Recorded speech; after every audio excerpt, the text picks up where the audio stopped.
sekta binafsi imeleta huduma zake. Tumeona zana za kilimo zinapatikana humu. Kuna teknolojia mpya za kila aina za uvuvi, za kilimo, za mifugo. Ukija huku utazifahamu, lakini ukitaka huduma ya kununua vifaa pia utanunua katika uwanja huu moja kwa moja bila kuhangaika.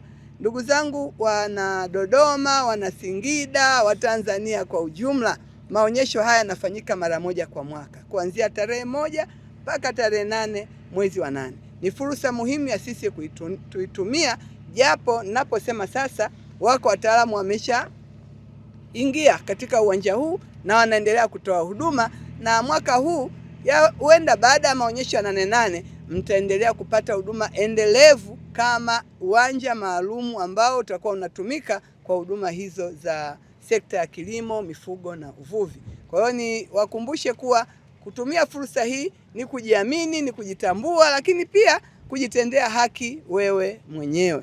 Niendelee kuwakaribisha sana. Kama mkoa tumejipanga vizuri kwa ajili ya kuhakikisha usalama na utulivu wa kila anayeshiriki au anayekuja kwa ajili ya kushiriki maonyesho haya muhimu. Lakini tukumbuke kuwa kupitia maonyesho haya tutapata nafasi pia ya kusikia kauli na maelekezo ya viongozi wetu wakuu wa nchi, ambao kwa namna moja au nyingine kila kiongozi amepangiwa kuwepo katika uwanja huu. Tarehe 1 siku ya ufunguzi tutakuwa na Mheshimiwa Dr. Mwigulu Lameck Nchemba, Waziri Mkuu wa Jamhuri ya Muungano wa Tanzania, kwa ajili ya kufungua rasmi maonyesho haya. Tarehe 2 tutakuwa na mawaziri mbalimbali wa kisekta katika matukio mbalimbali. Lakini tarehe 3 pia tutakuwa na Mheshimiwa Dr.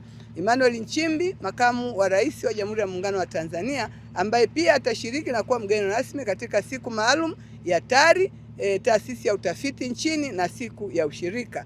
Lakini tunafahamu siku zote za katikati hapo tarehe 3, 4, 5, 6 na 7 kutakuwa pia na viongozi mbalimbali wakiwemo viongozi wastaafu, Mheshimiwa Jakaya Mrisho Kikwete. Lakini siku ya kilele, siku ya tarehe 8 mwezi wa 8 mwaka 2026 tutakuwa na Rais wa Jamhuri ya Muungano wa Tanzania, Mheshimiwa Dr. Samia Suluhu Hassan, ambaye pia tutapata kusikia ladha ya kilimo, ladha ya mifugo, ladha ya uvuvi ambayo natueleza Watanzania kama sekta za ukombozi wa uchumi wa Tanzania. Kwa hiyo wito wangu kwenu, fursa hii ni adhimu, tuitumie, tujitokeze, tushiriki, tupate elimu na tupate burudani. Hapa nilipopita nimejionea tayari nyama zimeanza kuuzwa humu, zingine zimeanza kuchomwa, nimejishuhudia mboga mbalimbali, mazao mbalimbali. Kwa hiyo tutumie fursa, na 8 ni ya kwetu na sisi tuko tayari. Tunasema Dodoma tuko tayari.